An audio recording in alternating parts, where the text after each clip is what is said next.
Bonjour à toutes et à tous. On va pouvoir démarrer cette rencontre Bac Pro Sapata SSP qui est une rencontre organisée par l'ARS, le Conseil régional, les académies de Dijon et Besançon ainsi que l'enseignement agricole. Vous allez pendant 2 heures avoir l'occasion d'échanger avec tout l'ensemble des professionnels ici présents sur le métier et la formation d'aide-soignante. Je passe la parole tout de suite à Madame Pro qui va prendre la suite et qui va vous situer un petit peu le contexte. Donc pour ma part, je suis Sébastien Frommels, je représente la DRAF qui est l'autorité académique de l'enseignement agricole. Bonjour à toutes et à tous. Donc je suis Sophie Pro, moi je suis inspectrice d'éducation nationale, donc je représente le rectorat de Dijon et je suis là parce que j'ai en responsabilité les formations Bac Pro, accompagnement, soins et services à la personne. Alors on vous remercie d'être présents et présentes à cette première en fait académique. On ne sait pas s'il y aura d'autres, mais on espère que voilà, tout dépendra de vos retours également.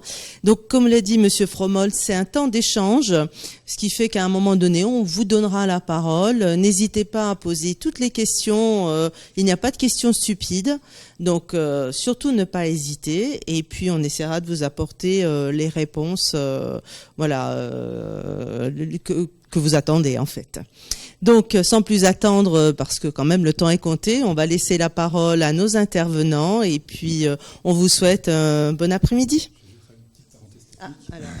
Alors, juste une petite parenthèse technique, notamment parce que pour apporter des informations. Alors, vous êtes ici présent sur le site d'Agrosup Dijon, que nous remercions au passage de nous accueillir.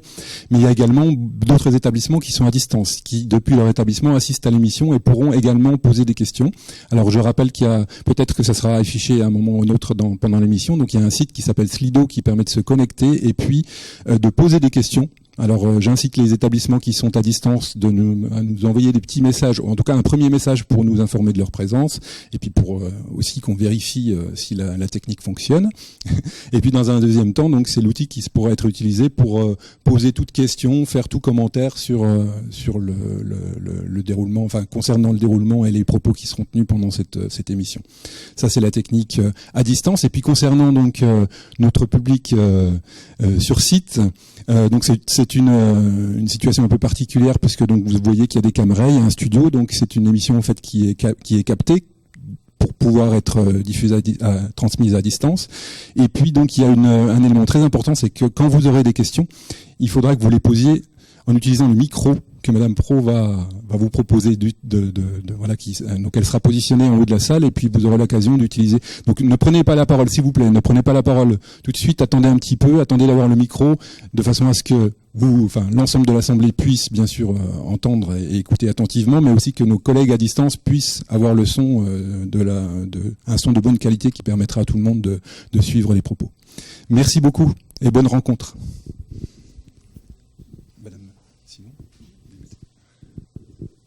Bien, bonjour à tous et à toutes. Comme le disait Monsieur Frommels, vous n'aurez pas la parole que pour poser des questions, mais aussi pour donner des réponses, puisque vous avez eu un questionnaire en amont. Donc, on débutera par ce questionnaire. Donc, moi, je suis Réjeanne Simon, je suis conseillère technique et pédagogique à l'Agence régionale de santé. Et donc, à ce titre, j'accompagne les établissements de formation paramédicale. Voilà, c'est à ce titre-là que je suis là aujourd'hui. Bonjour à tous et à toutes. Je suis Virginie Brelot, donc je suis cadre de santé à l'Institut de formation aide-soignante de Beaune. Donc j'accompagne les élèves aides-soignants. Bonjour à tous et à toutes. Alors moi c'est Sophia, je viens de l'IFAS de Dijon. Bonjour, je suis Virginie Angelot et je suis gestionnaire au service formation sanitaire et sociale du Conseil régional Bourgogne-Franche-Comté et j'interviens pour le financement des formations de niveau 5, dont la formation d'aide-soignant.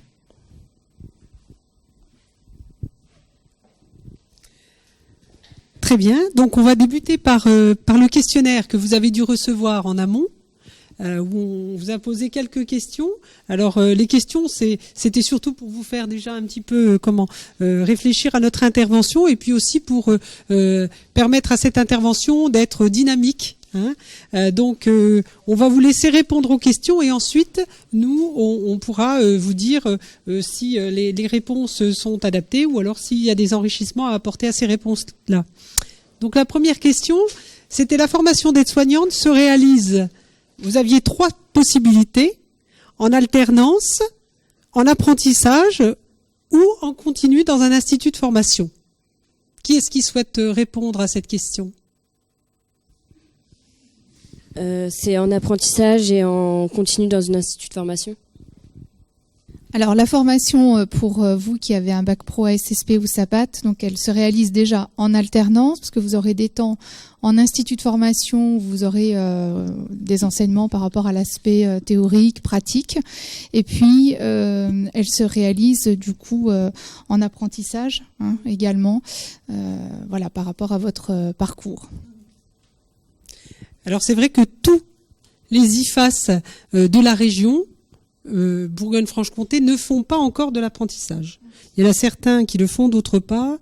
Pour autant, nous souhaiterions vraiment que l'ensemble des IFAS puissent proposer cette formation en apprentissage qui peut être une formation d'1 an ou un apprentissage en 2 ans. Mais pour ça, il faut vraiment qu'on ait aussi des candidats à cet apprentissage-là. Aujourd'hui, on a assez peu de candidats. Les personnes qui rentrent en formation souhaitent faire une formation, la formation la plus courte possible. Donc c'est un petit peu par manque de candidats qu'on a pas beaucoup d'apprentissage parce qu'on a quand même beaucoup d'établissements qui souhaiteraient avoir des apprentis. Et donc la mauvaise réponse, effectivement, c'est en continu dans un institut de formation parce qu'en fait, toutes les formations paramédicales sont des formations en alternance. C'est-à-dire que vous n'êtes pas dans une école uniquement, vous êtes à certains moments dans une école et à d'autres moments dans les stages. Et c'est ça qui est très important, c'est cette alternance entre la pratique que vous allez apprendre et la théorie qu'on va vous apporter à l'école. Mais je vais peut-être laisser la parole à si vous voulez parler de cette alternance-là entre l'école et puis les stages, si vous vouliez en dire 2 mots par rapport à la différence avec le lycée où là l'alternance est quand même beaucoup plus soutenue là en formation aide-soignante. Non, ou pas. Pas pour l'instant. Alors par rapport à l'alternance, en fait, ce qui est intéressant, c'est que du coup, c'est pas à la fois un temps en institut plus un temps en stage, c'est que les 2 temps en fait sont complémentaires et s'enrichissent. Vous allez à la fois apprendre, moi je le dis souvent aux élèves, de la théorie aussi en stage, de la pratique bien évidemment, mais c'est pareil à l'institut, vous allez aussi à la fois apprendre de la théorie et de la pratique. Et le but, c'est justement de faire les liens entre ce que vous observez sur le terrain et puis ce qu'on peut travailler, analyser aussi en institut. Donc c'est vraiment une richesse de pouvoir aller sur les terrains de stage et avoir cette alternance. Par rapport à cette alternance, ce qui est important aussi que vous puissiez comprendre, c'est que l'entrée en formation aide-soignante, c'est vraiment une entrée en formation professionnelle. Donc c'est vrai que cette alternance-là, elle est essentielle pour que vous puissiez réinterroger la pratique au regard des connaissances que vous avez effectivement, qui sont apportées et en stage et à l'institut. Ça vous satisfait comme réponse ou vous aviez d'autres choses par rapport à... Pour les autres personnes à distance, on avait des questions autres, non? Sur cette question-là? Non? D'accord. Très bien. Donc la deuxième question, pour entrer en formation d'aide-soignant, donc il faut passer un concours ou il n'est pas nécessaire de passer un concours si on a un bac professionnel. Qui est-ce qui se lance? Il faut passer par un concours, dans tous les cas. Alors, c'est une question qui intentionnellement a été mal posée, mais c'était intentionnel parce qu'en fait c'est pas réellement un concours que vous passez, c'est une sélection. Pourquoi c'est important de comprendre que c'est une sélection? Parce que vous allez rencontrer des personnes qui vont vous interroger sur votre parcours jusqu'à votre baccalauréat pour mettre en avant votre projet professionnel. Et donc ce projet professionnel, il a été construit durant vos années au lycée et durant la sélection, les personnes qui vont vous sélectionner, elles vont regarder justement votre parcours au niveau de votre réussite scolaire, mais aussi par rapport à ce que vous aurez pu construire de votre projet professionnel. Les différents stages que vous aurez faits, comment vous les avez vécus, qu'est-ce que vous en avez retiré, qu'est-ce que vous avez compris et comment vous vous projetez justement dans cette formation d'aide-soignante. Donc on n'est pas sur un concours comme on aurait la représentation classique, hein, c'est-à-dire des épreuves où on va vous demander des choses très précises par rapport à l'anatomie, physiologie, c'est pas du tout cela. C'est vraiment une sélection. Et donc, alors je sais qu'il y a aussi des personnes qui sont en première, et c'est important d'avoir à l'esprit que cette sélection-là, elle se prépare. On n'arrive pas comme ça à un entretien avec un jury en se disant, voilà, je viens puis on verra bien. Il faut vraiment qu'il y ait eu une préparation pendant ces années de formation et que le projet, pour les terminales en tout cas aujourd'hui, pour arriver à cette sélection, se dire mon projet, voilà, il est mûri et je veux être soignante parce que voilà, je mets en avant les expériences que j'ai eues durant mes stages et c'est quelque chose qui va me permettre d'être sélectionné par le jury. Vous en faites des sélections, je vous laisse la parole, non ? J'en fais pas trop, moi. D'accord. Ouais. Vous voulez parler de la sélection que vous avez vécue ? Oui. Alors, donc moi j'ai passé la sélection l'année dernière. Par quoi commencer ? Disons que la préparation. Je vais être honnête, je suis partie et j'ai parlé. J'ai exposé mes motivations et voilà. Je savais que si je partais avec quelque chose de par cœur, j'allais pas m'en sortir. Donc je préférais y aller et voilà. Et dire ce que j'avais à dire. Et ça s'est très bien passé. Et j'ai eu 17 sur 20, donc ça s'est super bien passé. Qui est-ce qui avait en face de vous ? Alors j'avais une formatrice, j'avais deux personnes, donc deux cadres de santé. Il y avait 2 cadres de santé en face de moi. Voilà.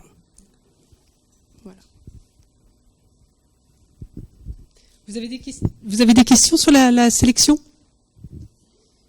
Il y a certains d'entre vous qui ont déjà passé des sélections là pour entrer en école d'aide-soignant ? Vous avez déjà passé l'entretien ? D'accord. Parce qu'on a vraiment deux étapes. On a l'analyse du dossier et ensuite on a l'entretien avec le candidat.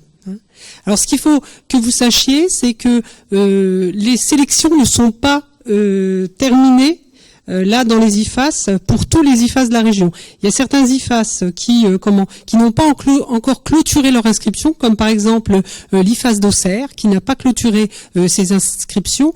Donc là c'est Auxerre et Tonnerre parce qu'il y a deux IFAS et il y a d'autres IFAS qui n'ont pas encore le nombre de candidats qu'ils souhaitaient recruter et donc qui vont réorganiser des sélections après le 15 mai. Donc ce sera vraisemblablement fin mai, début juin, quand en fait tous les candidats qui ont postulé sur Parcoursup auront eu leurs résultats.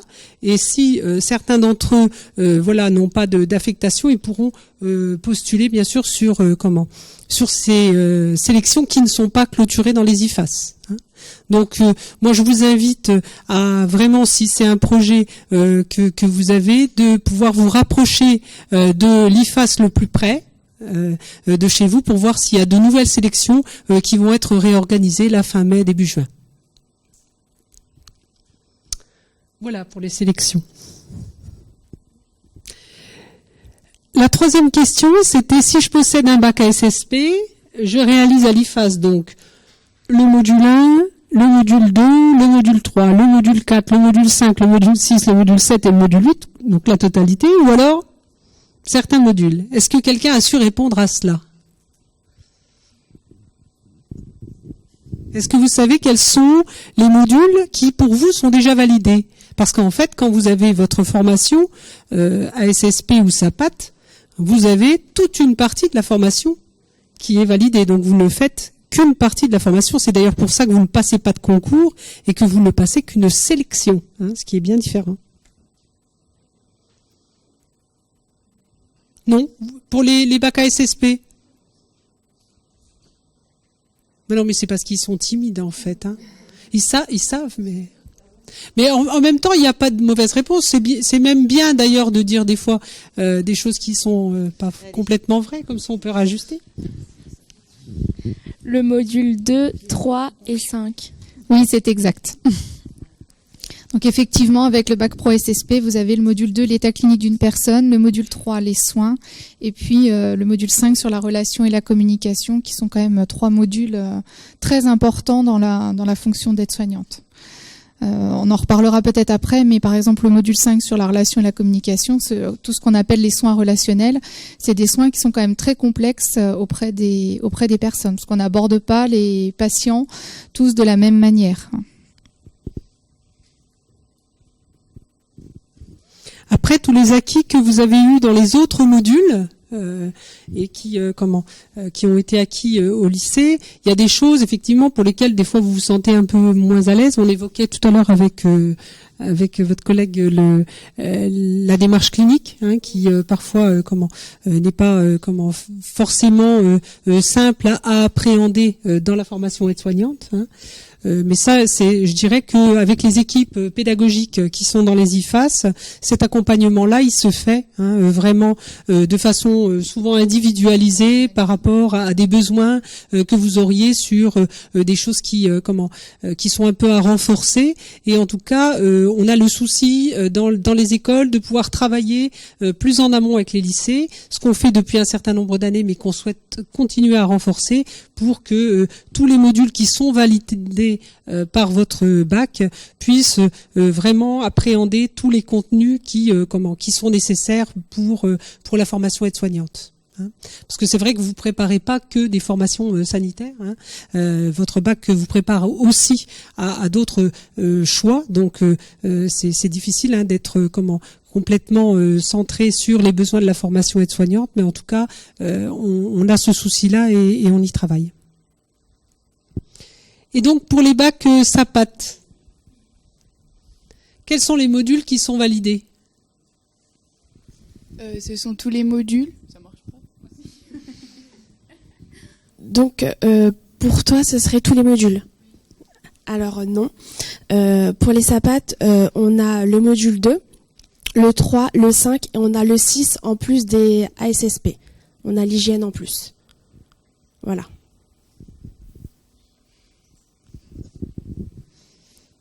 Très bien. Ensuite, l'autre question, la durée de la formation. Donc, vous aviez 3 possibilités, 1 an, 7 mois ou 2 ans. Donc, c'est 7 mois. C'est 7 mois. Alors, en fait, les 3 réponses sont vraies.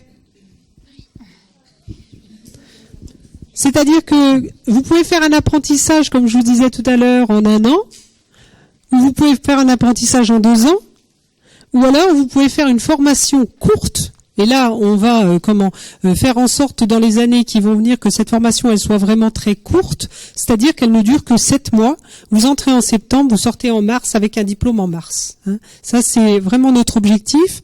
Votre collègue, là, elle a commencé en octobre, elle l'a terminé, mais... Le 3 mai, ouais.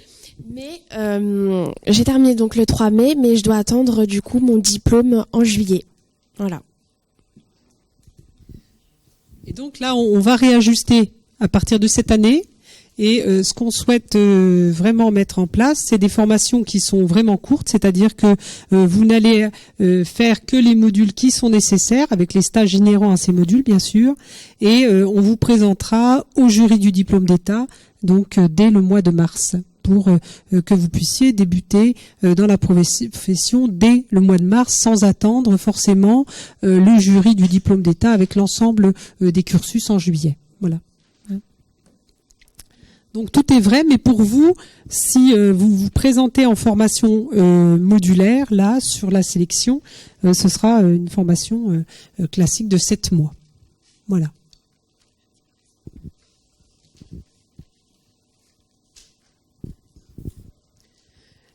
Après, la seconde partie du questionnaire, c'était plus centré sur le métier. Et donc, pour être aide-soignant, donc il faut être organisé, rigoureux, communicant, excellent en mathématiques. Qu'est-ce que vous avez répondu à cela ? À distance, il y a des personnes qui répondent, non? Oui, alors il y a des questions à distance effectivement qui portent plutôt dans un premier temps en tout cas sur la formation. Donc on va peut-être revenir en arrière, mais certains demandent peut-être quelques conseils pour la partie non pas concours mais sélection. Effectivement, qu'est-ce qu'on peut conseiller aux jeunes qui se présentent à cette sélection? Et puis une question qui est alors là d'autres qui est lié au dispositif qui concerne les écoles d'infirmières. Mais donc la question est la suivante. Pour entrer en école d'infirmier, il n'y a plus de concours. Pensez-vous qu'à l'avenir, ce soit identique pour entrer en école d'aide-soignant? Donc deux questions pour l'instant. Pour la sélection, oui. Pour la sélection, alors moi je dirais en tant que cadre de santé que ce qui est important, c'est en tous les cas d'être authentique et de faire du lien déjà avec les expériences qui ont déjà été vécues et de montrer justement quelles qualités ont été mises en pratique pendant ces expériences. Après, le but de la formation, quand vous rentrez, c'est de continuer la professionnalisation. Donc vous n'êtes pas aide-soignant en arrivant. Donc il y a encore tous ces mois-là où vous allez travailler, mais c'est de faire preuve d'authenticité. Et comme vous disiez, effectivement, c'est de parler avec aussi vos envies, vos souhaits, votre projet, mais pas de faire quelque chose de par cœur, parce qu'après ça perd du sens dans la sélection, dans le discours. Moi, je dirais aussi que pour cette sélection-là, ce que je vous disais tout à l'heure, il faut vraiment la préparer, c'est-à-dire venir avec quand même cette réflexion en amont par rapport à la profession, vos envies. Est-ce que ces envies-là, elles correspondent au métier? Donc, qu'est-ce que je connais du métier? Ça c'est important avant la sélection, de pouvoir se préparer à cela. Et puis, ce qui est pris en compte aussi, c'est quand même le cursus de votre scolarité jusqu'au baccalauréat. Donc, c'est aussi, là, surtout pour les premières, parce que les terminales, là, vous êtes en fin de cursus, mais en tout cas, de pouvoir avoir un cursus qui montre que vous êtes des personnes impliquées et puis que vous avez su en tout cas profiter de tous les enseignements qui vous ont été donnés jusqu'en terminale. C'est ça qu'on essaie d'analyser dans le dossier du candidat. La deuxième question, comme j'ai une maladie d'Alzheimer précoce. Ah oui, ça c'est vrai. Oui, mais c'était une question étrange, oui. Oui, c'est vrai. Après, donc la formation d'aide-soignante, c'est une formation qui est aujourd'hui de niveau 5, donc où on n'a pas obligation d'avoir le baccalauréat. On a une certaine partie des personnes qui sont en formation, mais qui n'ont pas forcément le baccalauréat. Donc là, ça supposerait qu'effectivement, ce soit une formation qui soit ouverte uniquement pour les bacheliers. À ce jour, je ne sais pas ce qui va être au niveau de la réingénierie de la formation aide-soignante, parce qu'on sait bien qu'au niveau du ministère, ça avance en ce moment sur cette réingénierie. On va vraisemblablement avoir beaucoup de modifications au niveau de la formation. Et est-ce que ces modifications vont faire que ce sera une formation post-bac? J'ai pas ma boule de cristal avec moi, donc je peux pas complètement répondre à cette question.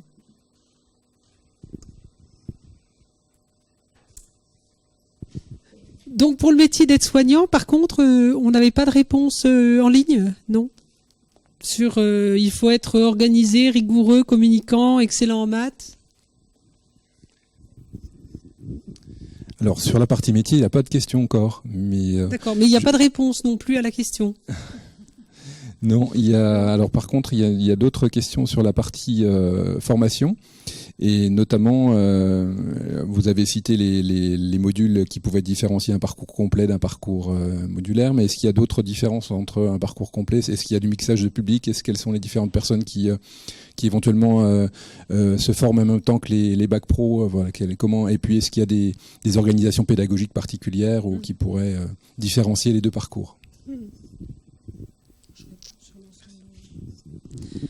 Donc effectivement, il va y avoir en fonction des projets pédagogiques, ce qu'on appelle le ruban pédagogique, des différences dans les organisations.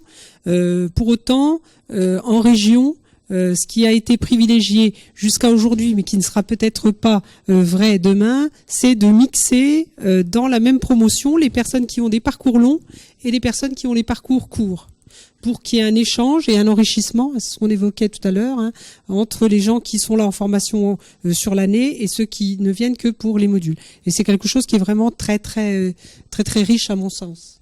Vous l'avez vécu ? Oui, je l'ai vécu, donc oui, c'est super intéressant. Du coup, vu que moi, je suis venue 1 mois après les parcours complets, donc déjà c'était très difficile au niveau de l'intégration. Donc ça faisait 1 mois qu'ils étaient déjà ensemble, donc c'était très difficile. Mais on a tout de suite comment dire, on a tout de suite adhéré au groupe et c'était intéressant parce que quand on est arrivé, ils nous ont laissé des petits trous dans l'amphi pour qu'on puisse être ensemble, en fait, être mélangés. Donc c'était super intéressant. Voilà. Alors là, dans ce qui se profile pour l'année qui vient, étant donné qu'on souhaite autant que faire se peut avoir des formations qui sont courtes, ce que les instituts là sont en train de construire, c'est que tous les modules qui sont manquants, en fait, puissent se greffer sur la formation longue pour que y ait un maximum de rencontres entre les personnes qui sont en parcours court et ceux qui sont en parcours long. Hein. Là, je parle bien sûr de la région Bourgogne-Franche-Comté, hein, et je sais bien que dans toutes les régions de France, il y a des organisations qui sont très différentes. Hein. Il y a des IFAS qui font des formations complètement clivées. Hein, c'est-à-dire qu'on va avoir, alors c'est surtout des grosses écoles qui font ça, mais on va avoir des promotions qui font les parcours complets et à côté on a des promotions qui font les parcours partiels, mais il n'y a pas de croisement entre les deux. Hein. Mais là, il faut déjà avoir un nombre d'élèves assez conséquent. Voilà. Alors peut-être une dernière question avant de redonner la parole à la salle, mais donc un établissement pose la question suivante: si un candidat rate la sélection, peut-il se représenter l'année suivante et avec quel financement? Alors, peut-être qu'il s'agit de 2 questions différentes. Oui. Moi je dirais que bien sûr il peut se représenter en ayant tiré des enseignements de sa première présentation. Et pour tirer des enseignements de sa première présentation, il faut aller demander à la directrice de l'école. Et ça, c'est elle a l'obligation de vous répondre. Vous lui faites un petit courrier pour avoir un retour par rapport à votre sélection, pour que vous puissiez savoir là où ça a posé problème et pour que vous puissiez justement réajuster. Vous allez pouvoir, pendant 1 année, avant de vous représenter à la sélection, peut-être réajuster si vous manquait justement certaines images de la profession qui étaient vraiment essentielles par rapport à vos projets professionnels. Et donc ça, c'est important que vous puissiez identifier ce qui a manqué pour pouvoir retravailler cette sélection et vous représenter avec toutes les chances. Hein. Donc ça, oui, vous pouvez au niveau pédagogique, ça pose aucun problème. Au niveau des financements, je vais laisser la parole à ma collègue. Là. Alors, en ce qui concerne le financement, cela dépendra en fait de votre statut. Donc, si vous sortez du lycée, on va dire que vous êtes en formation initiale et le financement de la formation sera pris en charge par le conseil régional. La formation d'aide-soignant n'est pas une formation gratuite. Elle a un coût et ce coût est pris en charge par la région. Si la personne loupe sa sélection et donc du coup la repasse l'année d'après, elle va se retrouver avec une année de rupture de scolarité. Et du coup, elle n'est plus en formation initiale. Et là, soit elle est, on va dire, demandeur d'emploi, et la région pourra prendre en charge le coût de sa formation, mais selon certains critères. Soit elle n'est pas demandeur d'emploi, elle n'est pas en formation initiale, et du coup, là, il n'y a pas de prise en charge, il faudra qu'elle s'autofinance.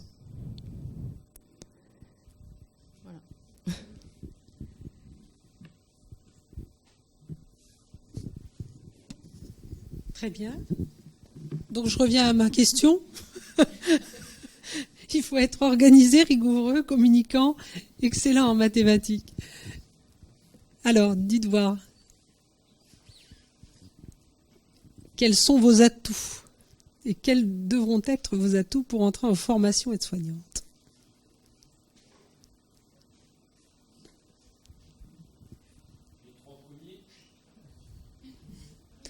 Ouais, tout à fait. Organiser, oui. Pourquoi organiser? Attendez, pour qu'on vous entende un peu partout. C'est mieux d'être organisé dans son travail. Oui, alors dans tout travail, effectivement, hein, l'organisation c'est un point important. Pour la formation, pour le métier d'aide-soignant, c'est très important parce que vous travaillez en équipe pluridisciplinaire et donc vous allez travailler avec d'autres personnes. Hein, donc l'organisation, elle est d'autant plus importante et la charge de travail aussi est importante. Donc si vous n'avez pas d'organisation, c'est quelque chose qui peut être péjoratif. Mais on l'apprend en formation, ça aussi. Oui, alors on apprend à être organisé. Après, vous avez pour certains déjà cette qualité-là, je pense, dans votre travail, dans votre quotidien. Mais c'est vrai qu'on apprend à organiser les soins, à voir comment s'organiser effectivement avec les autres professionnels, comment organiser le soin auprès d'un patient. Et puis surtout, dans l'organisation, je pense que ce qui est important, c'est aussi la capacité d'adaptation. Aussi à savoir s'adapter dans les soins, parce qu'on a peut-être prévu une organisation, mais il va falloir peut-être à un moment donné, du fait d'un changement d'état clinique d'un patient, revoir son organisation, donc savoir aussi s'adapter à ces changements-là. Vous vouliez parler un peu de l'organisation dans les soins, non? Non, j'ai plus à dire. Ok. Rigoureux, effectivement aussi. Hein, la rigueur, c'est quelque chose de très très important. Le soin, je vous laisse peut-être parler sur la rigueur. Parce que je prends toujours la parole. Alors, donc oui, être rigoureux et être communicant. Je rajouterai au niveau de la communication que la communication peut être verbale et non verbale. Et c'est très important quand on est aide-soignant.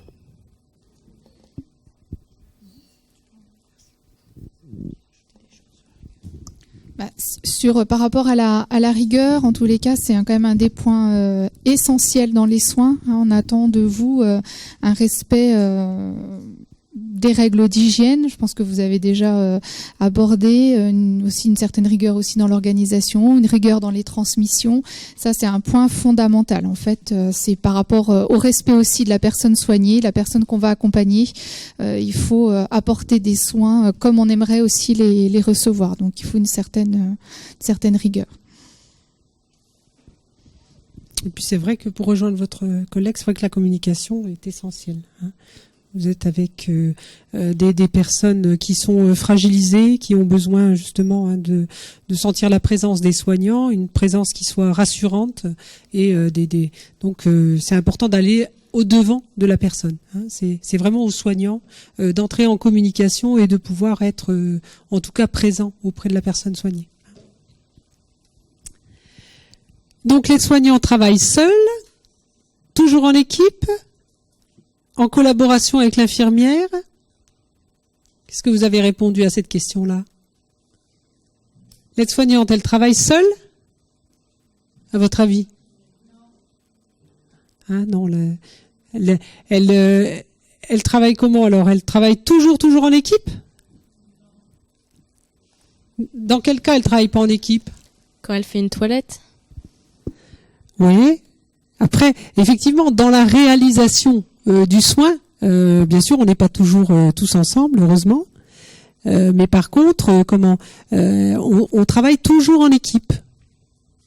Hein, même si, à un moment donné, on est seul dans le soin. Hein. Même l'aide-soignante qui travaille dans un service de soins à domicile, hein, les SIAD, où elle va chez la personne, par exemple, ce que vous évoquez, pour faire une toilette à une personne âgée qui est dépendante. Mais pour autant, elle va travailler en équipe, puisqu'il y aura toute l'équipe aide-soignante quand elle va revenir au centre, avec qui elle va pouvoir échanger. Et il va y avoir une coordinatrice, une infirmière coordinatrice qui sera là, qui va aussi pouvoir débriefer le soin qui a été fait, réajuster pour le soin de demain. Donc en fait, le travail, c'est vraiment un travail d'équipe. Hein. Et donc, c'est jamais seul. Même si le soin, vous avez raison, le soin, il se fait bien souvent, seul sans qu'on soit 2 ou 3 autour de la personne. Parfois, on a besoin d'être plusieurs. Mais alors, je ne sais pas ce que je dirais, peut-être par rapport à la richesse justement de ce travail en équipe. Alors oui, effectivement, le fait de travailler en équipe, ce qui est intéressant, c'est qu'on a un regard différent aussi sur la situation, sur le patient, en fonction des compétences de chacun, que ce soit l'infirmière, l'aide-soignante, le kinésithérapeute, l'ergothérapeute. Chacun a sa propre vision et analyse de la situation, et c'est ça qui fait qu'on va arriver sur une personnalisation du soin et puis être justement plus précis et vraiment apporter ce dont a besoin le patient, en tous les cas. Donc c'est vrai que c'est vraiment très, très riche, puis c'est riche en soi aussi en tant que professionnel dans la réflexion, parce que ça amène à se poser aussi d'autres questions auxquelles on n'avait pas forcément pensé auparavant.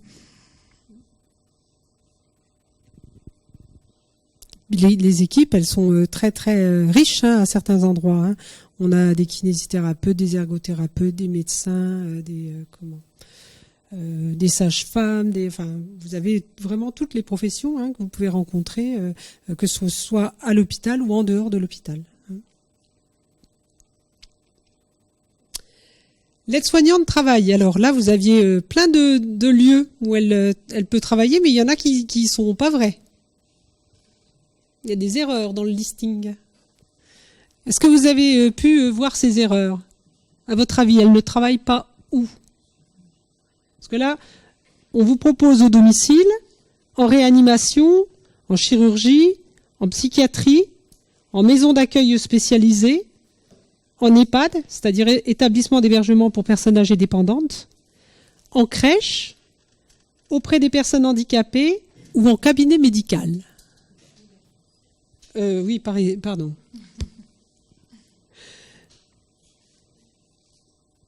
Alors, qu'est-ce qui est faux dans cette liste? Bon, allez, je vous aide, il y a deux erreurs.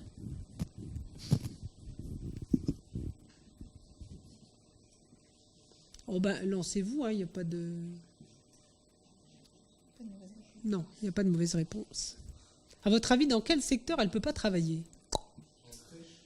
Ouais, en crèche. Qui est-ce qui travaille en crèche qui est quasiment votre homologue? Les auxiliaires de puériculture. Mais là, on est sur la formation aide-soignante, mais vous pouvez aussi faire les sélections pour entrer en formation d'auxiliaire de puériculture. Il y en a qui ont passé les sélections d'auxiliaire de puériculture? Vous avez terminé les sélections là ou pas? D'accord. Et donc là, effectivement, la crèche, il faut vraiment avoir cette formation-là spécifique. Après, ce qui est important de savoir, c'est qu'on a des passerelles. C'est-à-dire que une fois que vous êtes aide-soignante, vous pouvez, en refaisant quelques modules, être auxiliaire de puériculture. Et inversement, quand vous êtes auxiliaire de puériculture, vous pouvez, en refaisant quelques modules, être aide-soignante. Donc ce qui fait qu'après, dans votre parcours professionnel, vous pouvez passer de l'un à l'autre. Il y a des personnes qui ont le double diplôme. Alors après, on en parlera peut-être tout à l'heure, mais vous verrez que c'est une profession qui ouvre pas mal de portes. C'est-à-dire que vous pouvez après faire d'autres choses. Alors quoi d'autre? On a dit la crèche, mais j'ai dit qu'il y en avait deux d'erreurs dans le listing. Tout à fait, oui, en cabinet libéral aujourd'hui. Pourquoi aujourd'hui? Parce que on a dans les années qui vont venir des choses qui vont être modifiées au niveau de notre système de santé. Vous en entendez parler beaucoup dans les médias. Il y a toutes les propositions par rapport à Ma Santé 2022, avec l'idée éventuellement d'avoir des assistants médicaux, d'avoir des personnes qui assistent le médecin au cabinet médical. Et donc là, on ne sait pas aujourd'hui quels seront les professionnels qui seront assistants médicaux, mais on a déjà des pistes par rapport aussi aux possibilités pour les aides-soignants de devenir des assistants médicaux. Ça, c'est des choses qui sont pas encore complètement posées, mais en tout cas, il y a des pistes dans ce sens-là. Mais aujourd'hui, effectivement, vous n'avez pas la possibilité travailler en cabinet libéral.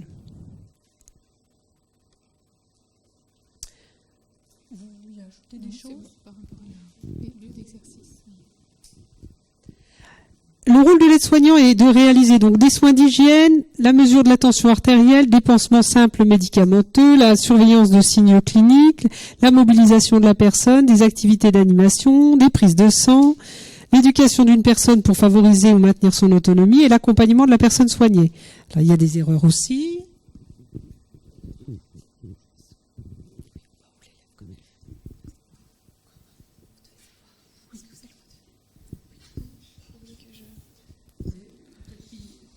J'attends. Voir un peu ce qu'on n'a pas le droit de faire.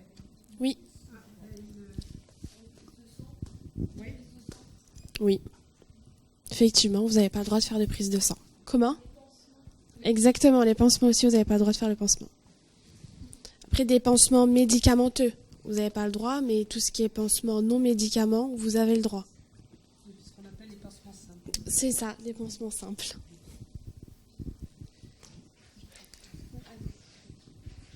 Après, dans le rôle de l'aide-soignant, sur un des rôles sur lequel j'insiste, énormément, c'est votre rôle d'observation. Parce que pendant tous les soins, tous les actes que vous allez faire, vous allez observer le patient et vous allez justement voir s'il y a un changement par rapport à l'état clinique de sa peau, par rapport à l'état psychologique. Et ça va être un point très important. Donc il va falloir vraiment développer votre sens de l'observation pour justement transmettre après à l'infirmière. Et plus vous êtes précis dans votre observation, et plus les soins après, dans ce qui sera proposé, seront plus rapides, plus efficaces aussi auprès du patient. Donc ça, c'est vraiment essentiel, moi je trouve, dans la formation aide-soignante et dans le métier du coup.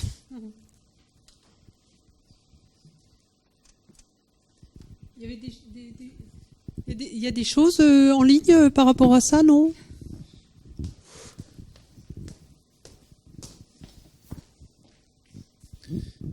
Alors il y a des réponses aux questions en ligne effectivement qui sont plutôt bonnes, donc je vais pas mais donc notamment les questions sur les lieux d'exercice. Il y a plutôt des questions qui sont liées effectivement à la formation encore, donc je vous propose peut-être de les poser, donc notamment au financement. Il y en a une qui concerne qui est la suivante. Donc en cas de rupture de scolarité, la formation peut-elle être financée par un employeur ? Et autre partie de la question, les employeurs y sont-ils enclins ? Alors, en cas de rupture de scolarité, si la personne est salariée, effectivement, la priorité va être au financement par l'employeur. Encore faut-il que l'employeur veuille bien financer la formation. Pour la rentrée 2018, on a eu quand même quelques formations d'aide-soignantes financées par les employeurs. Après, c'est pas la majorité des cas. Sinon, comme je disais tout à l'heure, pour la formation, alors pour les personnes en rupture de scolarité, ils peuvent être également demandeurs d'emploi, mais il y a des critères d'éligibilité. C'est-à-dire, par exemple, pour la rentrée 2018, et les critères en fait sont les mêmes pour la rentrée 2019, il faut être inscrit à Pôle emploi au moins 2 mois avant l'entrée en formation. Ne pas avoir de qualification professionnelle dans les 2 ans avant l'entrée en formation. Et donc, le bac pro fait partie d'une qualification professionnelle. Donc, si la personne a son bac l'année d'avant, elle n'a pas le critère et du coup ne peut pas être financée. Il ne faut pas avoir un diplôme dans le secteur social ou paramédical. Ne pas être démissionnaire d'un CDI dans les 4 mois avant l'entrée en formation. Ne pas être redoublant et ne pas être dans la fonction publique, quel que soit le statut. Donc ça, c'est les critères pour les demandeurs d'emploi, effectivement, en cas de rupture de scolarité. Il y avait également une autre question financement, c'était quel est le coût de la formation pour une personne qui aurait à l'autofinancer ? Alors le coût de la formation, ça dépend en fait de l'école. Ouais, des instituts. Chaque institut a un coût en fait de la formation. Là, il faut se renseigner auprès de l'institut choisi.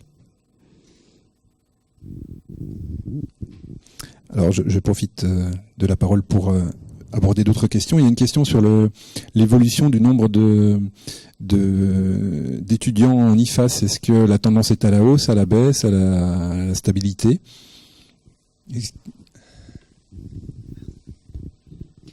Ben là aujourd'hui effectivement on constate une baisse du nombre de personnes qui postulent dans les écoles d'aides-soignantes. Et c'est pourquoi on est très attentif justement à suivre cette évolution-là et aussi à permettre une bonne, communication autour de la profession, parce que malheureusement on a parfois des images qui sont véhiculées par nos médias qui ne sont pas toujours très très positives. Alors que effectivement, quand on est professionnel de santé, on sait que c'est une profession qui, certes, n'est pas une profession toujours simple, mais en tout cas, c'est une profession qui est très très riche et qui offre aussi beaucoup d'opportunités pour une vie professionnelle. Mais effectivement, oui, aujourd'hui, on va constater quand même une diminution du nombre des personnes qui choisissent ce type de formation.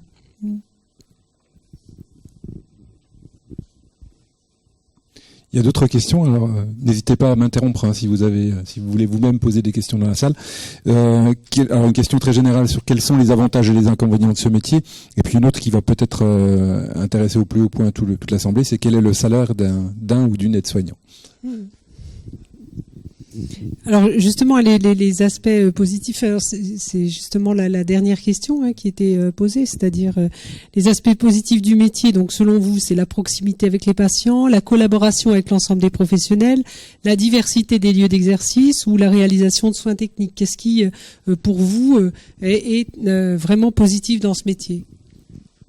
La proximité avec les patients et la diversité des lieux d'exercice aussi. La collaboration aussi, c'est quelque chose vraiment d'essentiel dans la profession et qui est vraiment mis vraiment en avant par les professionnels. Ils apprécient beaucoup de travailler en équipe. Comme on a dit tout à l'heure, le travail d'équipe, il est essentiel par rapport au regard qu'on va porter sur les patients, dans l'entraide qu'on peut avoir, tout ce qui est esprit d'équipe. Ça, c'est vrai que c'est vraiment très très important. Après, il peut y avoir d'autres aspects positifs, mais après qui sont personnels, je pense, dans la vision qu'on a du métier. Donc après, c'est vrai qu'on a la chance du coup de travailler avec des personnes qui ont aussi toute une histoire, une richesse, et de travailler avec des personnes humaines. C'est tous les jours différents en fait. C'est jamais routinier. Même si vous allez faire le même soin, vous allez le faire à chaque fois d'une manière différente, parce qu'à chaque fois c'est une personne différente dans une situation différente. Donc c'est ça qui est très enrichissant. C'est-à-dire par rapport à la richesse du métier. Par rapport au salaire d'une aide-soignante qui débute sa carrière, et donc sans prime de week-end, sans prime de nuit, parce que il faut savoir que ce sont des professions où effectivement vous travaillez le week-end, vous pouvez travailler la nuit, et à ce moment-là les salaires sont valorisés par rapport à ces contraintes-là. Et une aide-soignante qui va débuter, elle va être sur un salaire net d'à peu près 1 350 € net au début de carrière, tout début de carrière. Mais c'est approximatif, ce que je dis là, puisque on a quand même des différences salariales entre les établissements privés, la fonction publique hospitalière, et c'est vrai que ça dépend vraiment aussi des primes, combien vous faites de week-end dans le mois. Donc voilà, c'est à peu près un ordre d'idée. D'autres questions? Parce que là, on a terminé le questionnaire.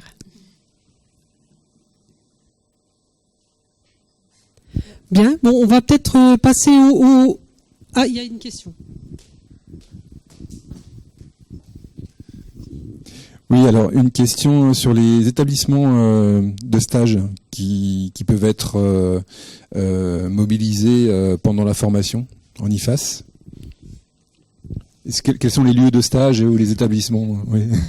Après, les lieux de stage, c'est comme tous ceux qu'on a identifiés par rapport là où l'aide-soignante peut travailler. Donc, les élèves, alors... Moi, je vais parler pour l'IFAS de Beaune. C'est vrai qu'on essaye en tous les cas de faire en sorte que le parcours de stage soit diversifié et que vous puissiez voir quand même plusieurs typologies, que vous passiez à la fois en médecine, en chirurgie, en psychiatrie.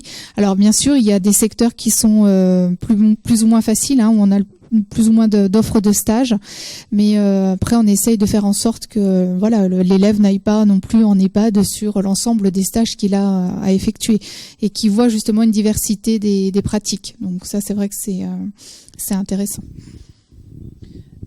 Alors, ce qu'il faut savoir, c'est que pour la formation, en tout cas modulaire, que vous avez à faire, quand vous faites une formation qui n'est qu'une formation partielle, vous avez 12 semaines de stage. Quand vous avez un bac ASSP, vous avez 12 semaines à faire. Et quand vous avez un bac SAPAT, vous avez 14 semaines de stage à réaliser. Justement, par rapport au module que vous devez réaliser, je pense par exemple au Bac Pro SAPAT où il y a le module 6 en lien avec l'hygiène.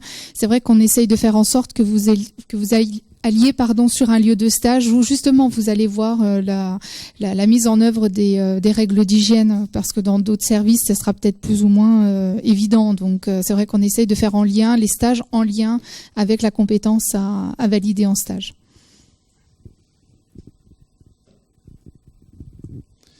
Alors, il y a une autre question sur le métier cette fois-ci. Donc, est-ce que vous auriez des informations sur l'employabilité des aides-soignants dans la région ou dans les différents départements, et notamment le taux d'emploi des aides-soignants à la sortie de formation? Est-ce qu'il y a des secteurs qui recrutent davantage que d'autres?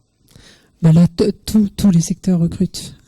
C'est vraiment une profession qui est en tension, donc une aide-soignante qui cherche un emploi, elle peut trouver du travail partout, sur toute la région, dans tous les secteurs. Là, on a quand même une ouverture par rapport à cette profession-là qui est intéressante. Quand je parlais du parcours professionnel, il peut vraiment être riche, ce parcours professionnel, parce qu'il y a vraiment beaucoup d'opportunités. Mais je pense qu'on en reparlera peut-être un petit peu après, quand on aura passé les 2 vidéos, pour peut-être vous expliquer aussi quelles sont après les ouvertures dans votre carrière professionnelle. Vous aviez d'autres questions, Monsieur Fromols? Non, pas pour l'instant. Très bien, donc on va passer les vidéos. Je reprends la souris. Hop.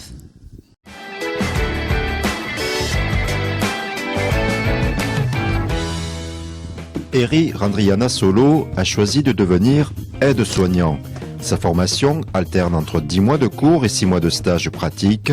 Ce métier se dédie à l'accompagnement d'une personne dans les activités quotidiennes lors de sa prise en charge, que ce soit en médecine, chirurgie, psychiatrie, auprès de personnes âgées ou handicapées. J'ai choisi ce métier pour la diversité des lieux d'exercice et parce qu'il est enrichissant et en perpétuelle évolution. Les tâches à accomplir par l'aide-soignant sont multiples. Elles s'étendent de la relation avec le patient au savoir-faire dans l'application des soins, ce qui exige, aux yeux de Eri, écoute et organisation. Bonjour madame. Bonjour. Comment allez-vous? Ça va. Je vais garder votre coude madame. Ah oui, c'est vrai, c'est un peu rouge. Là, je vais vous faire un effleurage. Je vais vous faire l'autre coude aussi madame. Pour Eri, la priorité de l'aide-soignant consiste à veiller au bien-être et à la bonne application des soins, ce qui demande, dans ses missions, rigueur et performance. Performant, notamment dans les soins d'hygiène, dans l'observation et la surveillance de l'état clinique du patient. Rigoureux contre les infections nosocomiales en réalisant un bio-nettoyage efficace de l'environnement du patient. Un soutien pour le patient et sa famille. Comme ça, vous pouvez nous appeler. D'accord. Le petit rond rouge? Oui, vous appuyez sur le bouton rouge. D'accord.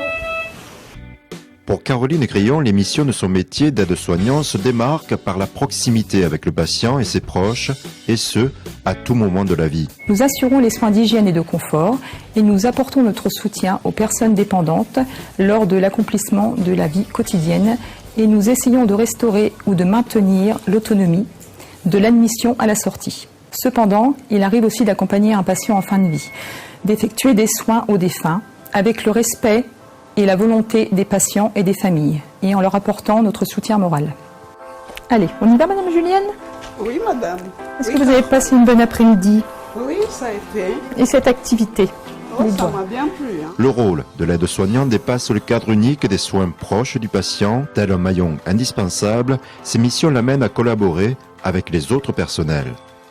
Nous nous occupons du bio-nettoyage des lieux de vie en appliquant les protocoles d'hygiène des locaux. Nous collaborons avec les infirmiers. Notre rôle auprès d'eux est de leur transmettre à l'oral et à l'écrit toutes observations permettant la continuité des soins.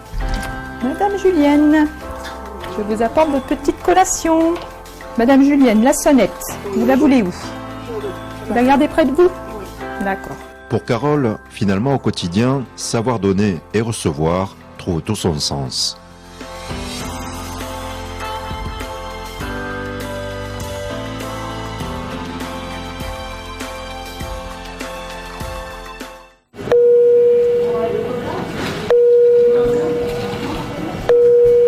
Le cadre de santé Séverin Granvaux résume en 3 idées la plus-value des aides-soignants dans son service.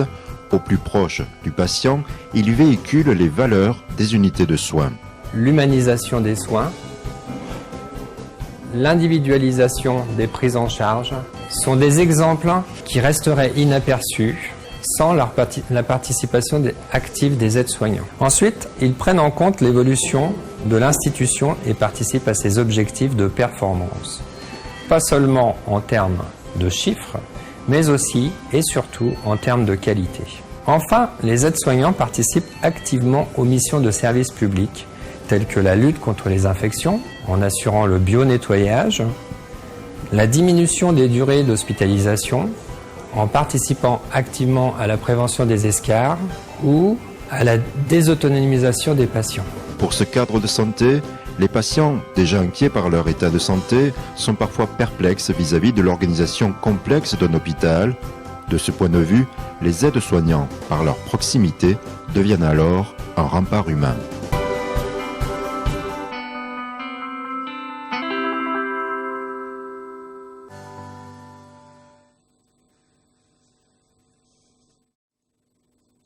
J'ai installé Madame Hardy, il reste. Je t'attends pour Monsieur Rivron. T'avais bien dormi, Marie? Ouais. Vous nous reconnaissez ce matin? Oh. Ma collègue, elle s'appelle comment? Oh, c'est Monique, ça. Non, c'est pas Monique. C'est Sylvie. C'est Sylvie. Gagné. Qu'est-ce qui vous est égal? La façon de vous habiller? Oui. Nous sommes 5 soignants le matin. Donc le premier arrive à 7h moins le quart, les 2 autres à 7h et les 2 autres suivants à 8h. Donc il y a le petit déjeuner, il y a les toilettes, puis les soins. Bonjour Yvonne. On ouvre le volet. Quelquefois c'est pénible, oui, pour la lumière, mais on est obligé quand même de les réveiller, oui, d'une façon ou d'une autre.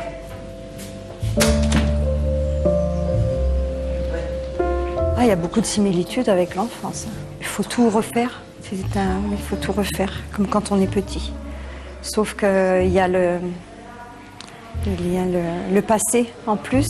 Ils ont un passé. Ils ont eu une vie. Donc c'est ce qu'il y a en plus. On parle de la vie passée au moment de la toilette. Ah oui, mais ça, c'est des grains de beauté. Et c'est un moment privilégié pour nous et pour eux. Parce que c'est là où on le discute le plus. C'est des grains de beauté. Ah, c'est plutôt des grains de laideur. Oh, faut mieux entendre ça. Vous avez votre médaillon, Madame Yvon? Ah, il est là.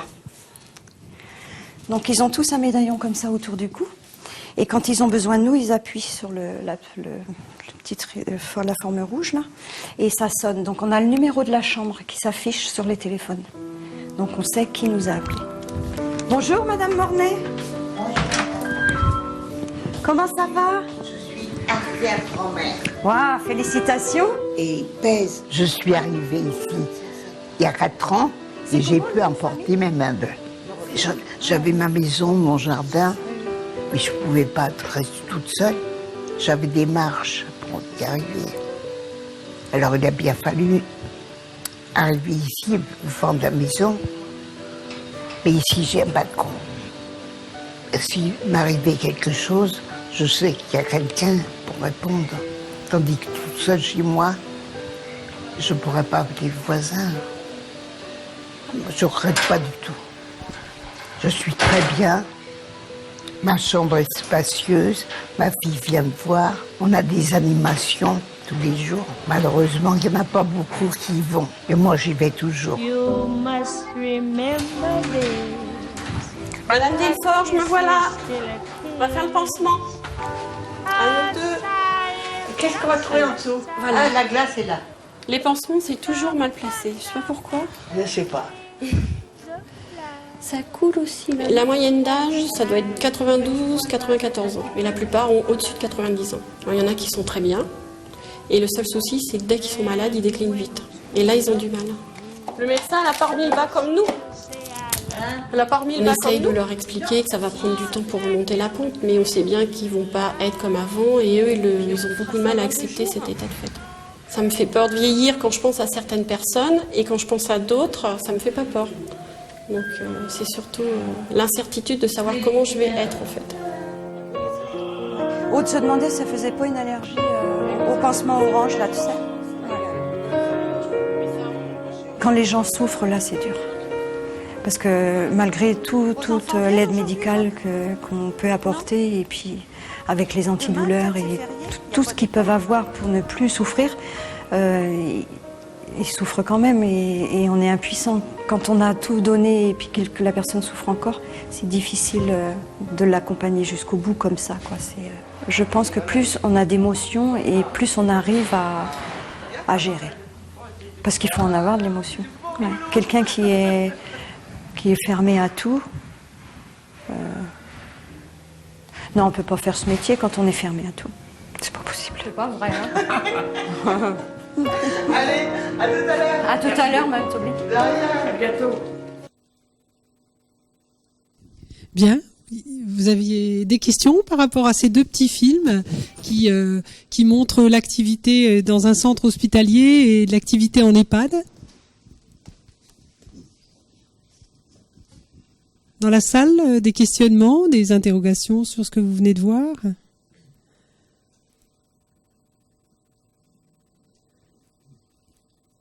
En ligne, est-ce qu'on a des questions?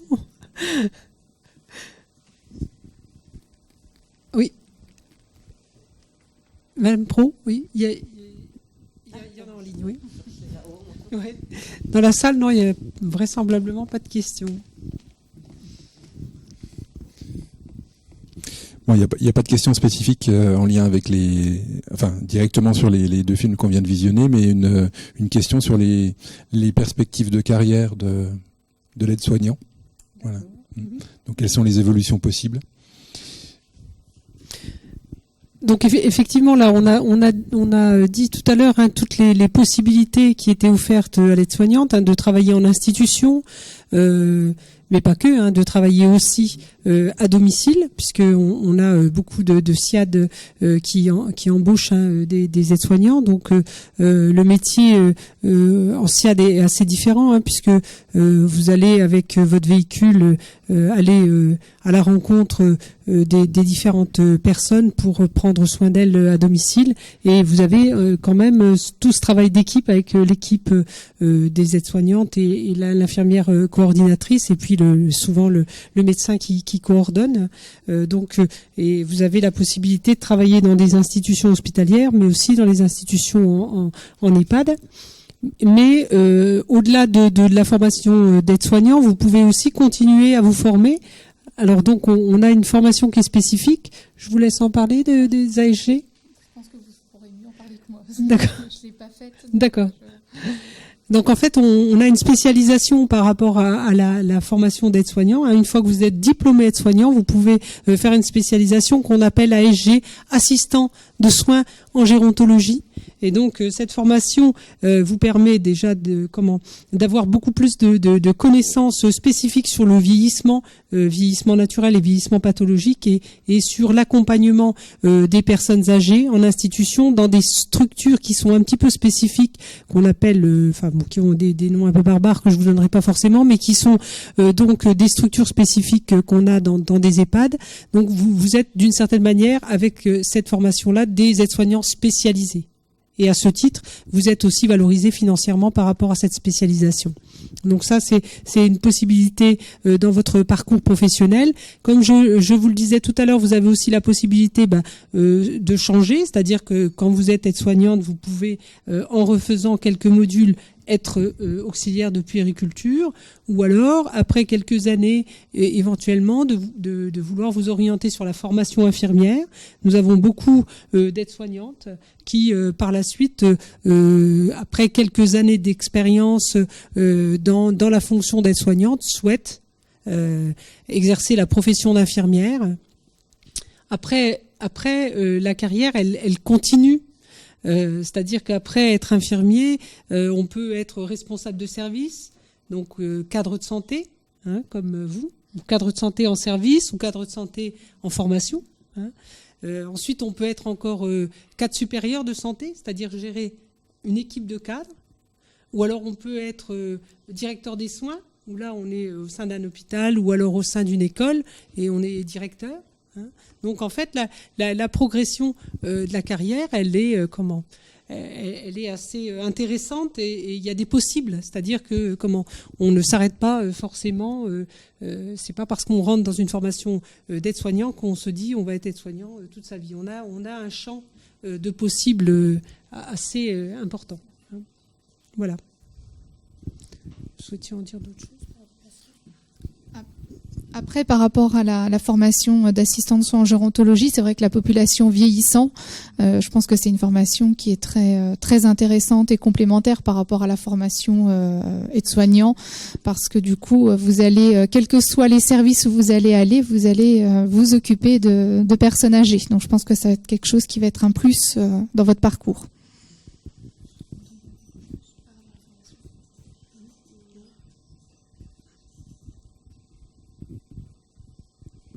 Voilà, par rapport alors il y a des commentaires plutôt positifs sur les vidéos et donc qui soulignent l'intérêt.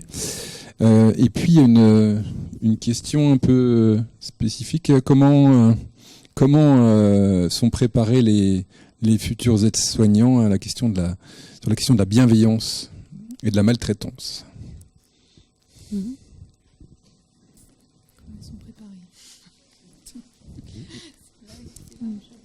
Alors, on a depuis un certain nombre d'années dans la formation paramédicale des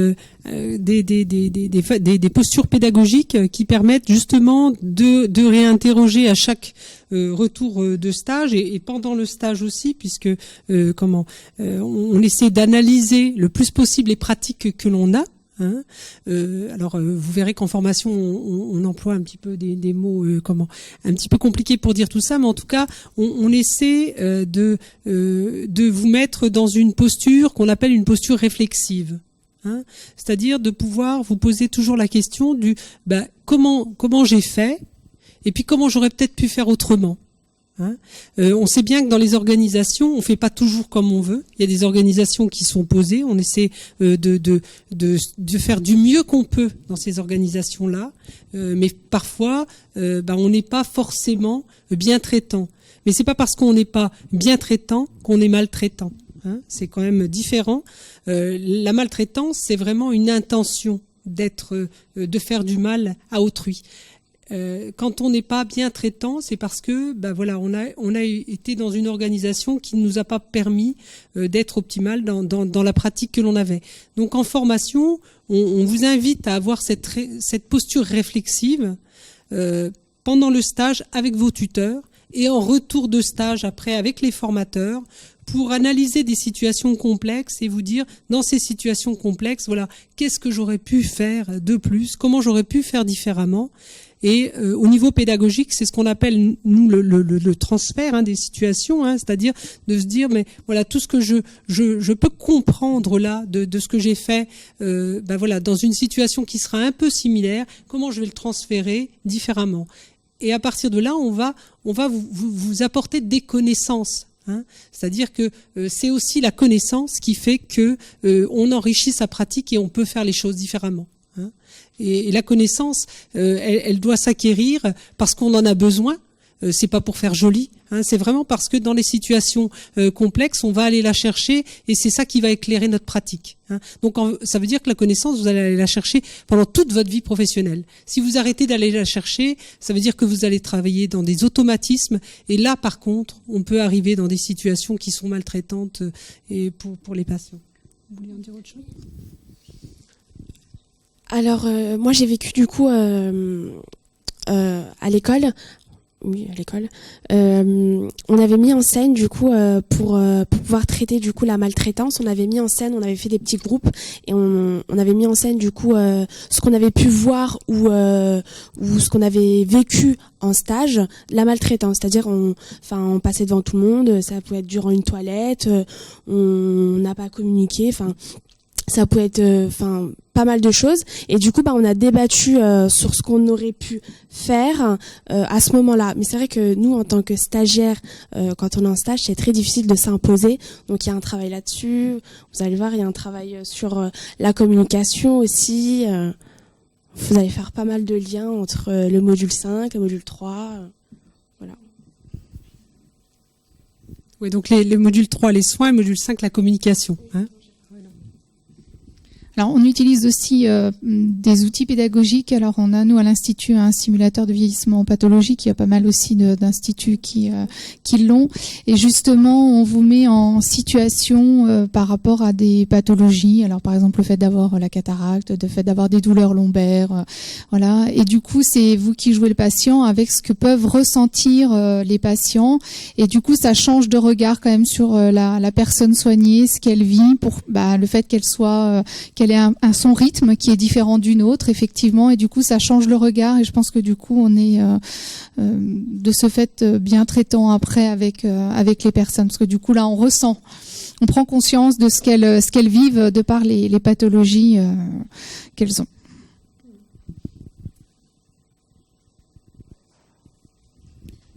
D'autres questions ? Alors il y a d'autres questions qui concerne à la fois le métier et la formation. Au bout de combien de temps d'exercice en tant qu'aide-soignant, est-ce qu'on peut accéder à la formation d'infirmier ou d'infirmière ? En continuité de formation, il n'y a pas de temps limite pour accéder à la formation aide-soignante. Moi, je dirais que c'est pas forcément pertinent de faire une formation d'aide-soignante pour ensuite faire tout de suite une formation d'infirmier. Ce qui est intéressant justement, c'est de pouvoir avoir de l'expérience professionnelle, parce que cette expérience professionnelle, elle va être utile dans la formation infirmière après. Donc, alors il y a des personnes qui font en continuité aide-soignant et ensuite infirmier. On a aussi avant, puis du coup ça modifie des modalités en fait d'entrée. Oui, tout à fait. Mais après, oui, il y a des modalités qui sont différentes pour entrer, mais on peut le faire dans les deux cas. En même temps, je dirais quand même qu'au niveau des financements, c'est pas très logique de faire une formation d'aide-soignante et après une formation d'infirmier, puisque Virginie vous l'a dit tout à l'heure, la formation, ça a un coût. Donc c'est quand même important de le prendre en considération aussi, et je pense que de toute manière l'expérience professionnelle d'une année ou deux en tant qu'aide-soignant, c'est très très enrichissant pour ensuite commencer une formation d'infirmier. Mais peut-être que vous vouliez en dire quelque chose au niveau de...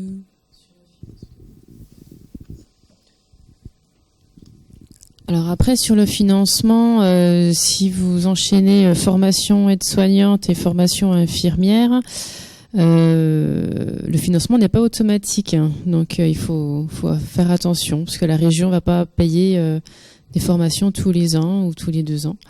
La région finance la formation d'infirmière, comme pour les aides-soignants, pour les personnes en formation initiale, donc sans rupture de scolarité, et également pour les demandeurs d'emploi. Donc, en fait, c'est toujours votre statut qui va être important pour savoir si vous serez financé ou non. Après, si vous êtes aide-soignante, comme vous le disiez, vous êtes salarié, faut voir avec votre employeur pour le financement, pour que vous puissiez après évoluer au sein de votre établissement. C'est là quand même la priorité. Il faut pas oublier que la région, en fait, nos budgets, c'est de l'argent public, et donc c'est les impôts, donc pas les vôtres pour le moment, mais de vos parents, mais bientôt. Donc c'est les impôts de vos parents et les budgets sont pas illimités. Donc on peut pas financer tout le monde, on peut pas financer toutes les formations. On essaye de faire au mieux là où les besoins sont, et du coup, voilà, on peut pas tout financer. Alors, il y a plusieurs questions sur la formation à nouveau, notamment quels sont les types de questions qui sont posées lors de l'entretien de sélection. Je vous laisse la parole. Par rapport à la sélection, ce qu'on cherche vraiment à savoir, c'est votre motivation par rapport à cette profession. C'est-à-dire, est-ce que vous vous êtes intéressé déjà à cette profession? Est-ce que vous avez pu quand même en voir les côtés positifs, négatifs? Alors, vous avez été en stage, hein, bien sûr, donc vous avez rencontré des aides-soignants, vous avez rencontré des infirmiers, mais on se rend compte que, en fait, votre analyse des situations, elle est très différente d'un candidat à l'autre. Donc là, nos questions, elles vont vraiment être dans le but d'aller vous chercher sur cette analyse-là. Hein, comment vous avez pu analyser ce rôle et comment vous vous projetez-vous dans ce rôle. Ce qui est important, c'est que vous puissiez aussi mesurer qu'il s'agit d'une formation professionnelle, que vous allez avoir des connaissances à acquérir, qui seront des connaissances qui seront utiles pour votre pratique professionnelle. Donc là, on va être aussi sur ces questionnements-là par rapport aussi à votre assiduité dans la formation. Et c'est une formation qui, certes, n'est pas très très longue, mais en tout cas, c'est une formation qui nécessite beaucoup d'implication. Donc on va aller aussi vous chercher de ce côté-là. Hein. Vous vouliez dire quelque chose par rapport à les entretiens en général, hein? La curiosité, c'est oui, déjà. Ce qu'on cherche à voir, c'est effectivement la curiosité, voir si vous avez déjà une certaine réalité aussi du métier, quoi, que vous venez pas là parce que c'est une formation, que c'est ouvert, que c'est voilà. Donc après on est quand même face à des personnes dans notre quotidien, donc il y a quand même une certaine responsabilité à avoir. Il y a également une question sur le taux de réussite. Y a-t-il de bons taux de réussite au diplôme quand on vient de Bac Pro par rapport à un parcours complet ou à d'autres publics? Et puis, autre question en lien, sommes-nous bien préparés en Bac Pro pour accéder aux instituts de formation?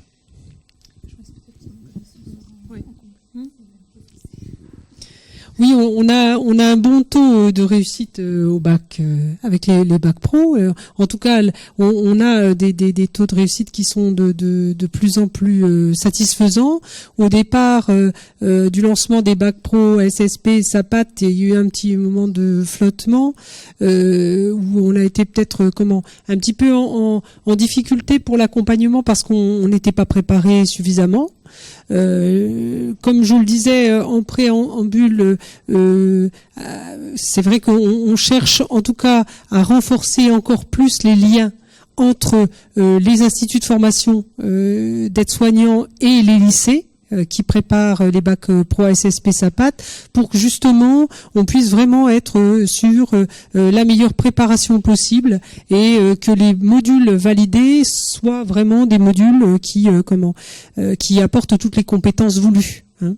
Donc, je pense qu'il y a encore des choses qu'on peut encore améliorer et en tout cas, avec l'Éducation nationale et le ministère de l'Agriculture, on se rencontre très souvent et on continue à travailler ensemble avec les écoles pour travailler sur des points qui achoppent par rapport à des contenus ou à des approches qui seraient peut-être un petit peu à renforcer pour la formation aide-soignante. Mais en tout cas, là, on se rend compte que plus les années passent et plus c'est des formations qui arrivent à s'accorder et qui sont complémentaires. C'est pourquoi d'ailleurs cette année, on a vraiment mis l'accent pour que les personnes qui sont titulaires du bac ASSP ou SAPAT puissent faire la formation courte et ne s'inscrivent pas dans des formations d'1 an. Hein. Faire des formations longues, c'est pas souhaitable. Voilà. Comment?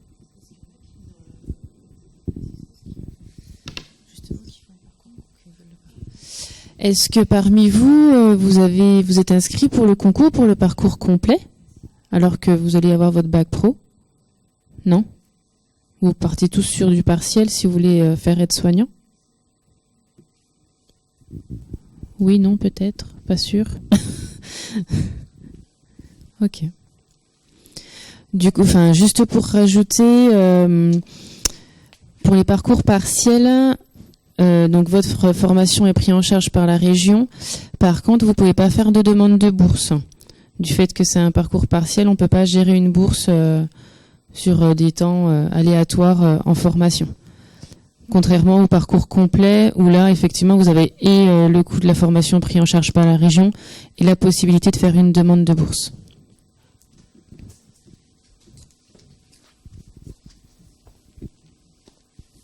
Mais en même temps, là, avec le parcours court, c'est vrai que quand on est diplômé en juillet, c'est toujours embêtant. Mais par contre, l'année prochaine, comme les personnes seront diplômées plus tôt, ça leur permettra effectivement d'avoir une formation courte et de travailler très rapidement.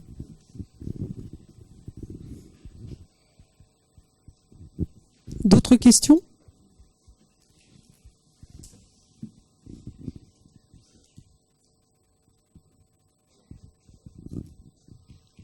Non, sur les 2 petits films, là, il n'y a pas eu d'interrogation, de choses qui vous ont... Non ?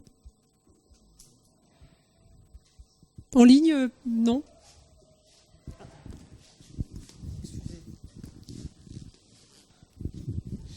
Il y avait une dernière question en ligne concernant les stages. Est-il possible d'effectuer son stage en maternité ? Ça dépend en fait des IFAS où vous allez faire votre formation. En tout cas, il y a des IFAS effectivement où on peut avoir des opportunités, mais c'est assez rare parce que ces stages-là sont principalement pris par la formation des auxiliaires de puériculture parce que c'est vraiment leur domaine d'activité. Donc ça peut arriver, mais c'est vraiment à la marge.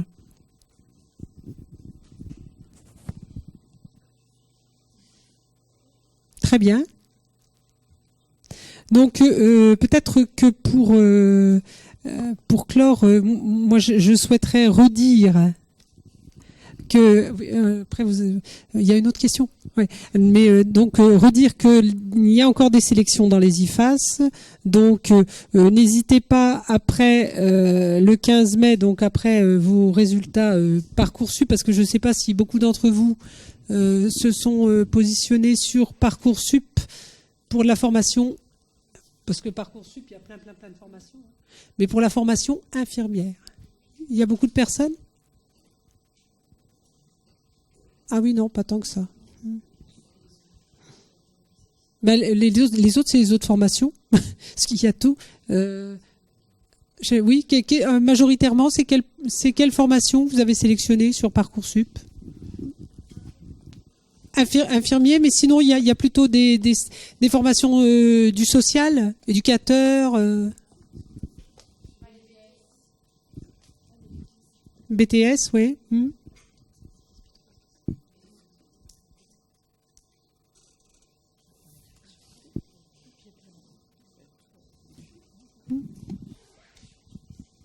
Ouais, merci. Et juste les autres, vous voulez faire quoi du coup après l'année prochaine? Est-ce que vous êtes déjà posé la question? On passe notre bac d'abord.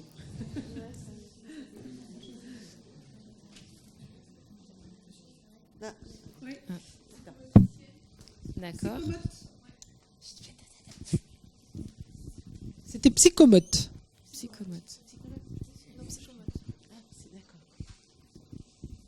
Parce que là, du coup, on vous parle du métier d'aide-soignante, mais est-ce que du coup, c'est un métier qui vous intéresse? Est-ce que non. Vous voulez faire quoi, vous? D'accord. Ok.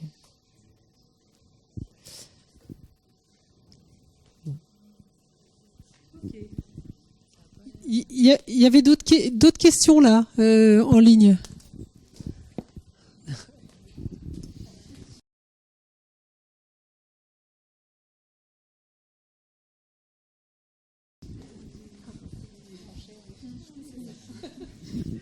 Il y avait une dernière question effectivement sur le fait que l'on ait ou pas le choix entre parcours long et parcours court en tant que bac pro. Disons qu'effectivement la législation vous laisse l'opportunité entre le parcours court et le parcours long. Vous n'avez pas le droit de faire les deux dans le même institut. Vous n'avez pas le droit de vous présenter en parcours court et en parcours long sur le même institut, mais par contre, vous pouvez choisir le parcours long sur un institut et le parcours court sur l'autre. Donc, après, c'est vrai que c'est pas très très logique qu'on ait laissé au niveau de la législation ces deux possibilités-là, puisque de toute manière, les modules, vous avez un certain nombre de modules qui sont de fait validés par votre baccalauréat. Donc, voilà, c'est toute l'ambiguïté du texte. Après, il y a des aides-soignants, enfin des élèves qui voulaient vraiment faire le parcours long. Je sais pas, vous en avez, mais nous, effectivement, on fait parcours long au sein de notre institut, mais je pense aussi également, au-delà des gens qui sont en bac pro SSP SAPAT, des gens qui sont aussi qui ont des passerelles. En fait, quand ils font leur parcours en cursus partiel, souvent ils disent qu'ils aimeraient, c'est vrai, certains faire le parcours long parce qu'on aborde effectivement d'autres notions, on fait des liens avec d'autres modules, donc c'est vrai que du coup ils se disent ça aurait été intéressant qu'on revoie aussi cette notion-là, de l'approfondir, de la voir aussi autrement. Donc après c'est propre à chacun, je crois. C'est ce que vous avez dit en fait. C'est exactement ce que vous avez dit. Je vous rejoins exactement. Vu que moi mon bac je l'ai eu en 2015. J'avais ce besoin-là, j'ai demandé aux gens d'avoir tous les modules qu'ils ont fait parce que fallait que je me remette à la page parce qu'il y avait des choses qui n'étaient pas encore acquis. Donc voilà. Nous, j'ai pas de bac pro SSP ou SAPAT en cursus partiel, mais pour les personnes que j'ai en cursus partiel pour d'autres diplômes, ils ont accès en fait à l'ensemble des cours de la formation. Et c'est vrai que du coup, ceux qui sont là ont été très acteurs par rapport à ça. Ils ont vraiment relu les cours, regardé ce qu'on avait fait, et ça a aidé effectivement par rapport à l'intégration aussi dans la promotion. Ça a aidé leur intégration, et puis le lien qu'on faisait avec les autres modules. Donc forcément. Même si vous êtes en cursus partiel, j'ai envie de dire, il y aura quand même du travail à côté dans la relecture des cours que vous aurez fait aussi antérieurement. Ça, c'est...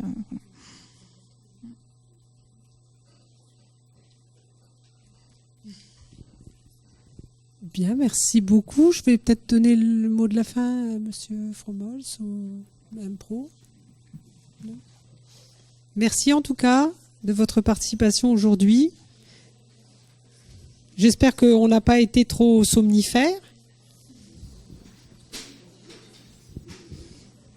Merci beaucoup à tout le monde pour votre participation. On va clôturer effectivement cette rencontre en vous remerciant à nouveau. Donc remerciant tous les participants, les partenaires qui ont bien voulu animer cette réunion, et puis vous bien sûr, que ce soit en présentiel ou à distance, pour vos questions et vos interventions. Et je vous souhaite effectivement bonne fin de formation et bonne suite. Au revoir.